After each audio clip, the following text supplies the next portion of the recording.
बच्चों, मैं रेणु अरोड़ा आज आपको 8वीं कक्षा की पुस्तक वसंत भाग 3 का पाठ 2 लाख की चूड़ियाँ पढ़ाने जा रही हूँ। बच्चों, लाख की चूड़ियाँ, यहाँ लाख का अर्थ चूड़ियों के मूल्य से नहीं है। लाख एक प्रकार का धातु होता है जिससे रंग बिरंगी और सुंदर सुंदर चूड़ियाँ बनाई जाती हैं। प्रस्तुत पाठ का उद्देश्य: मशीनीकरण के कारण हाथ से काम करने वाले कारीगरों की आर्थिक स्थिति पर प्रभाव पड़ना, पठन कौशल बढ़ाना, वस्तु विनिमय से परिचित कराना।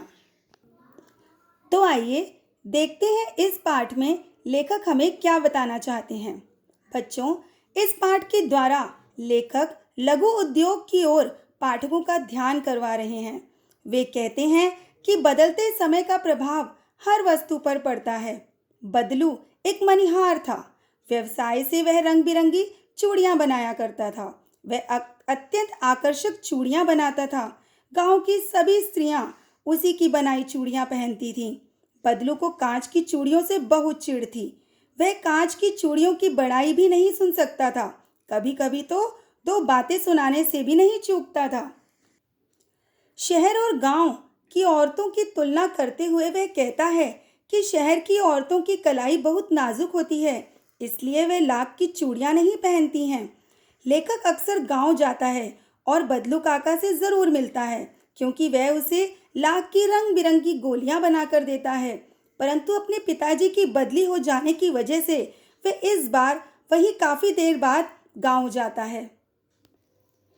वह जब गांव जाता है तो वहां की औरतों को कांच की चूड़ियां पहने हुए देखता है। इस बार गांव वह बहुत समय बाद आया है तो उसे लाख की चूड़ियों की याद आ जाती है। वह बदलू से मिलने उसके घर जाता है। बातचीत के दौरान बदलू उसे बताता है कि लाख की चूड़ियों का व्यवसाय मशीनी युग के आने के कारण बंद हो चुका है और कांच की चूड़ियों का प्रचलन इस गांव में बढ़ गया है। इस पाठ के द्वारा लेखक ने बदलू के स्वभाव और सीधेपन और विनम्रता को दर्शाया है। मशीनी युग से आए परिवर्तन से लघु उद्योग की हानि पर प्रकाश डाला है। अंत में लेखक यह भी मानता है कि कांच की चूड़ियों के आने से व्यवसाय में बहुत हानि हो जाती है, किंतु बदलू का व्यक्तित्व कांच की चूड़ियों की तरह कमजोर नहीं था जो सरलता से टूट जाता।